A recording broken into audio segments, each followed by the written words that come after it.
अपने एनालिस्ट से आज हमने ये जानना है इन ब्रॉडर पर्सपेक्टिव कि किसका इल्जाम दुरुस्त है, ऑपोजिशन का या फिर हुकूमत का। डिस्कशन के लिए हमें पैनल पर ज्वाइन करें जी सुहेल बड़ाइच साहब, हसन निसार साहब, इरशाद भट्टी साहब और रीमा उमर साहिबा हमारे साथ हैं। इरशाद भट्टी साहब, गुफ्तगू का आगाज आपसे करना चाहूंगी। दोनों एक दूसरे के सामने खड़े हैं और बल्कि तीन फरीक हैं, क्योंकि हुकूमत तो इस तक इलेक्शन कमीशन को भी ऑपोजिशन के साथ ही खड़ा करती है। क्या समझते हैं आप, किसके मौक़िफ़ में ज्यादा दम है? मैडम शेख, इस वक्त वो सिचुएशन आ चुकी है कि तीनों स्टेक होल्डर्स, अपोजिशन, हुकूमत और इलेक्शन कमीशन, तीनों गलत हैं। तीनों ज़ाती अनाज, ज़िद और ज़ाती लड़ाइयों में मसरूफ़ हैं। तीनों का बिहेवियर ठीक नहीं, तीनों का तर्ज़ अमल ठीक नहीं, तीनों का रवैया ठीक नहीं। हुकूमत का देख ले मैडम शेख, मुख्तसर करके बताता हूँ। बिलाशुबा इमरान खान ने खुद 3 दफ़ा अपोजिशन को इंतखाबी इस्लाहात पर दावत दी। बिलाशुबा हुकूमत और हुकूमती वज़रा ने 12 मरतबा अपोजिशन को दावत दी। बिलाशुबा इंतखाबी इस्लाहात और धांधली रोकना तीनों का मेन एजेंडा है। मगर हुकूमती माइंड सेट अफसोसनाक है कि ये जो आज उन्होंने, जैसे आज़म स्वाति साहब ने कहा, बड़े मियाँ चीफ इलेक्शन कमिश्नर साहब, आप बड़े मियाँ की छड़ी और पता नहीं छोटे मियाँ की जेब की घड़ी हो, या बड़े मियाँ की जेब की घड़ी और छोटे मियाँ की छड़ी हो। इलेक्शन कमीशन सियासत कर रहा है, इलेक्शन कमीशन पार्टी बन चुका है, इलेक्शन कमीशन जहन्नम में जाए, इलेक्शन कमिश्नर को आग लगे, इलेक्शन कमीशन जो है वो ज़ाती लड़ाइयाँ लड़ रहा है और धांधली करवा रहा है और उससे एतमाद उठ चुका है। अब अपोजिशन मैडम शेख इस मामले पर तनकीद बराए तनकीद कर रही है, सिर्फ मुखालफत बराए मुखालफत कर रही है। इलेक्ट्रॉनिक मशीन का सही तरीके से मुआयना भी नहीं किया, अपना एक एतराज़ भी नहीं है। धांधली होगी, कैसे धांधली होगी इस मशीन से कोई पता नहीं, कोई वाइट पेपर नहीं, कोई दलील नहीं। और धांधली रोकने वाली, कल तक धांधली रोकने के दावे के कोशिशें करने वाली, आज कोई आगे एक कदम भी नहीं उठा रही।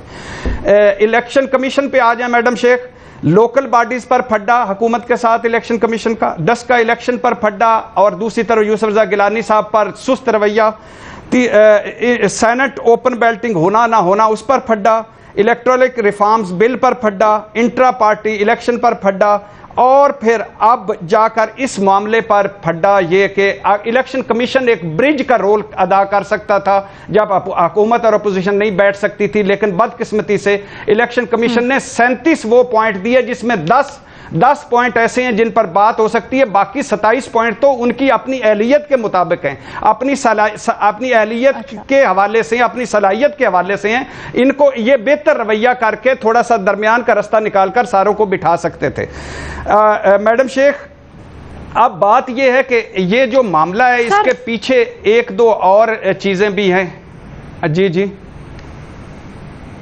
सर, मुझे लेकिन ये बता दीजिए, इन तीनों चले हम 2 कर लेते हैं अभी, क्योंकि इलेक्शन कमीशन इदारा है, हम उसको फिर कहीं ना कहीं पर उससे बाज़पुरस हो सकती है। अगर हुकूमत और अपोजिशन में खास तौर पर देखा जाए तो किसी एक का तो पर्सपेक्टिव आपको सही लग रहा होगा ना। बराह रास्त एक दूसरे के ऊपर इल्जाम लगा रहे हैं, आप दोनों को कैसे गलत कह सकते हैं? एक कहता है कि भाई ये धांधली करने के लिए इलेक्ट्रॉनिक तरीका इस्तेमाल कर रहे हैं, दूसरे कहते हैं जी हमसे पहले आपके दौरे हुकूमत में भी इसके ऊपर गौर हो रहा था, आप हम पे कैसे इल्जाम लगा रहे हैं?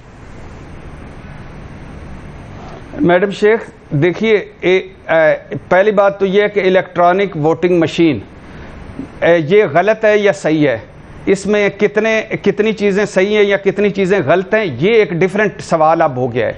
बेसिक ये है कि आप शुरू से पिछले 3 साल से लेकर आज तक देखें, कहीं भी अपोजिशन और हुकूमत इकट्ठी नहीं बैठी, वह कोरोना हो, कश्मीर हो, जीबी हो, टड्डी दिल हो, नैब हो, इलेक्शन कमीशन के अरकान मुंतखब करने हो या कोई भी हो।